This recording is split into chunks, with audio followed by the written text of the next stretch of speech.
پہلا رشتہ جو اللہ تعالیٰ نے اس کائنات میں قائم کیا وہ آدم اور حوا، میاں بیوی کا پہلا رشتہ میاں بیوی کا ہے، اور جنت میں بھی رشتہ میاں بیوی کا ہی رہے گا۔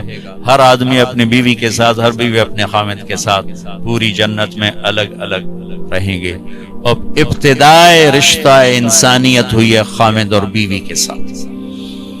آدم علیہ السلام کو پہلے پیدا کیا، ایک پیغام دیا کہ کائنات کا نظام مرد کے گرد گھومے گا، عورت کے گرد نہیں۔ مرد الرجال قوامون علی النساء کا مطلب ہے کہ کائناتی نظام اللہ نے مردوں کے سپرد کیا ہے، اس کو چلائیں، یہ چل، عورت اس کی معاون بنے گی، مددگار بنے گی۔ اس لیے آدم علیہ السلام کو پہلے وجود بخشا، ان کا پتلا بنایا، وہ پڑا رہا، وہ خشک ہو گیا، پھر اس میں روح ڈالی، پھر ان کو کپڑے پہنائے، پھر ان کو جنت میں ڈالا۔ اللہ نے اسی طرح حوا کا پتلا بھی بنا دینا تھا، ساتھ ہی ایک گارے کی ڈھیری بنا دیتے تو حوا کا پتلا بھی۔ اب خیال فرمائیں کہ اللہ نے عورت کو پہلے دن سے بے پرد نہیں رکھا، پہلے دن سے بے پرد نہیں رکھا۔ اللہ تعالیٰ کے ایک ڈھیری ساتھ حوا کی بناتے تو وہ کیا مسئلہ تھا، فرشتے ہی ہیں اور تو کوئی ہے نہیں، اور اللہ تعالیٰ ایک ڈھیری بنا کے چل بھائی آدم بن کے بن گئے، چل بھائی ہن حوا بھی بنا دے، وہ بھی بن جاندی، دونوں ہی پڑے ہوتے نہیں۔ ایسا نہیں کیا ہے، حوا کی ڈھیری نہیں بنائی،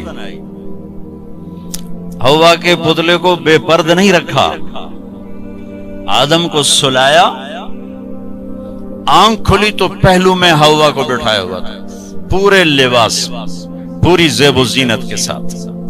تو آدم علیہ السلام کہنے لگے یہ کون ہے؟ کہ یہ تیری بیوی ہے، تیری زندگی کی ساتھی۔ اور عجب بات، جنت جیسی نعمت کے باوجود آدم علیہ السلام جنت میں اداس رہتے تھے۔ ماں جی آئی تھا بیدا دل لگا، نہیں تو جنت میں بھی اداس رہتے تھے۔ تو اللہ تعالیٰ نے نکاح پڑھایا، تو اللہ تعالیٰ نے کہا آدم بیگم کا مہر ادا کرو۔ تو یہ مہر پہلے دن سے ہے۔ مہر کیا چیز ہے؟ کسی کی بیٹی کی قیمت نہیں، وہ مالدار گھرانے کی بچی ہو یا کسی جھوپڑے کی بچی ہو، مہر کسی کی بیٹی کی قیمت نہیں ہوتا۔ تھوڑا رکھو یا ساری دنیا سونا بنا کے مہر بنا دو، ایک بال کی بھی قیمت نہیں۔ مہر ایک علامت ہے، ایک علامت ہے کہ آج کے بعد اس لڑکی کا خرچہ یہ لڑکا اٹھائے گا، جب تک وہ زندہ اور یہ نکاح قائم ہے، یہ خرچہ خامد قوامون علی النساء، گھر کا نظام مرد چلائے گا، عورت گھر میں بیٹھے گی، نسل کو تیار کرے گی، تربیت کرے گی، ایک خوبصورت نسل اگلی نسل کو دے کے دنیا سے جائے گی۔ بہت بڑی جاب ہے ہماری عورت کی۔ تو اللہ نے کہا مہر ادا کرو۔ کہا جی کیا ادا کروں؟ تو کتنا سونا چاندی تھا؟ تو اللہ تعالیٰ کہتا دا من سونا انہوں چاہ کے دے۔ تو میرے رب نے کہا آدم تیری نسل میں میرے محبوب آنے والے ہیں، ان پر ایک دفعہ درود پڑھ دے، یہ تیری بیگم کا مہر۔ ابھی آپ کا تو تذکرہ ہی کوئی نہیں ہے سوائے اللہ کے، کسی کو نہیں پتا کہ میں کس کو بھیجنے والا ہوں اور کیا کرنے والا ہوں ان کے لیے، لیکن آدم علیہ السلام کو اشارہ کر دیا کہ تیری نسل میں میرا محبوب آئے گا، تو اس پہ ایک دفعہ درود پڑھ بھائی، یہ تیری بیگم کا مہر ہے۔ یہ انسانیت کا پہلا رشتہ ہے۔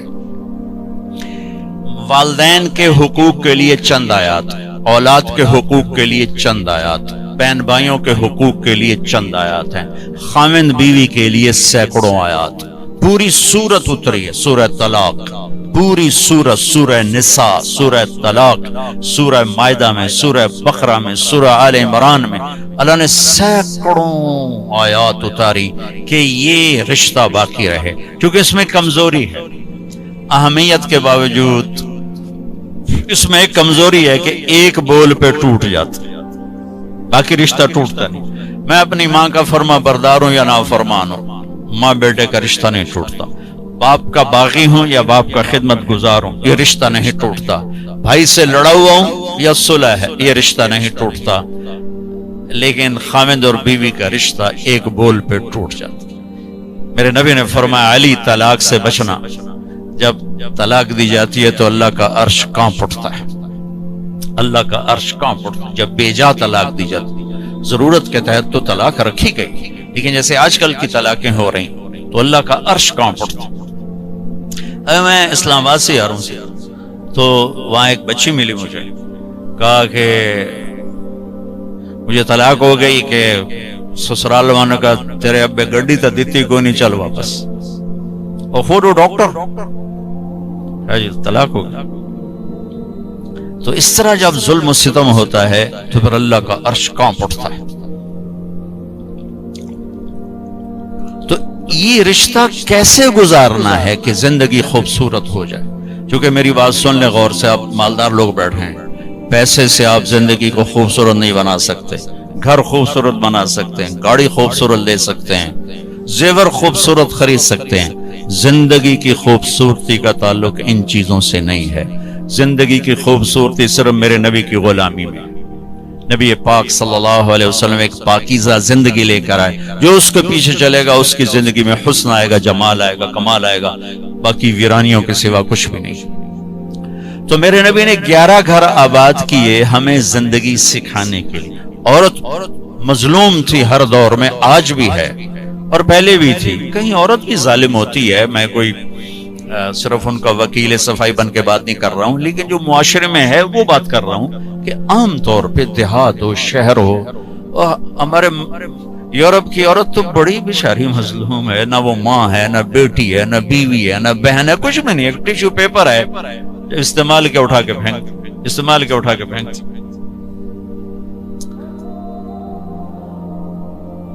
تو میرے نبی نے بھی اس کو ہائی لائٹ کیا۔ آپ تو شریعت لے کر آئے تھے، آپ نے زیادہ اس کو ہائی لائٹ کیا۔ تو آپ نے فرمایا جس کو اللہ نے 3 بیٹیاں دی اور اس نے ان کی شادی کر دی تو جنت میں میرا ساتھی ہو جائے گا۔ تو ایک صحابی نے عرض کی یا رسول اللہ اگر 2 بیٹیاں، تو آپ نے کہا جو 2 بیٹیوں کی شادی کرے گا وہ بھی جنت میں میرا ساتھی ہوگا۔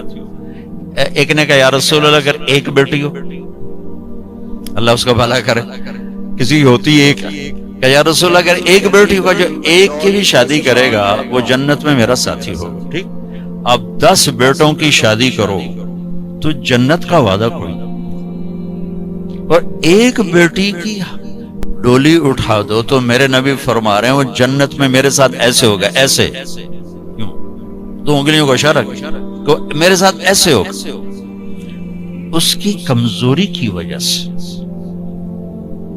کہ وہ پستی ہے۔